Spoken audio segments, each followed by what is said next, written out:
The arm lift. How do we approach the arm lift?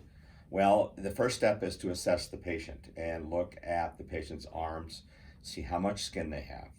Look at the quality of the skin. Is there a lot of stretch marks, or is the skin still fairly young and thick, but just in excess? And then the next step we do is we look at the amount of fat the patient has in their arms. And then one of the final things we do here at Millard Plastic Surgery is we also look at their muscle definition, because we can actually sculpt muscle shape in when we're doing the arm contouring. So once we've established the amount of skin, the amount of fat, the laxity of the skin, and the muscle definition the patient has, we decide one of three procedures. The first procedure can be liposuction alone.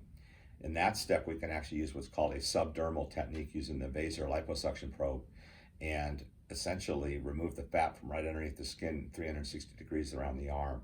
In that case, depending on the quality of the skin, I can get between 2 to 5 centimeters of circumferential skin tightening on average. And that's without putting any significant scars other than the tiny 2 millimeter scars we use to do the liposuction and the VASER technique.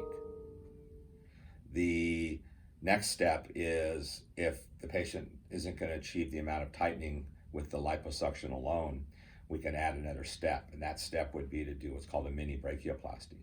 And in that step, I can remove approximately 5 centimeters of skin from the arm and 3 centimeters of skin from the armpit, tighten up the armpit and the arm at the same time, in conjunction with the skin tightening I've accomplished with the VASER high depth or circumferential arm VASER procedure. If that doesn't do it, then we add a third step. In addition to the incision in the armpit, we add a horizontal stitch along the bicipital groove, basically the biceps groove, down to the elbow.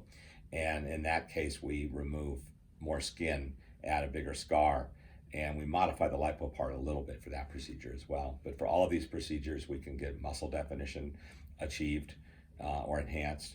And depending on the quality of the skin, the amount of skin you have, we can sometimes avoid the long scar, or even the short scar in the armpit. Scarring in the arms tends to be a little bit more worse. It's a little higher risk for keloiding or hypertrophic scarring. The advantage, again, of the mini tuck or the mini lift is the scar's only in the armpit. So when the arm's down, you typically can't see it, only when they raise their arms.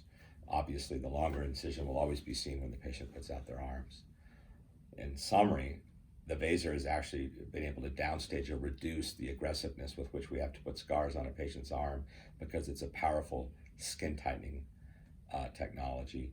And sometimes those patients in the past that required a mini arm lift can be done with just liposuction and skin tightening alone. And those patients in the past that would have required a large scar can be reduced to liposuction plus a mini scar in their armpit.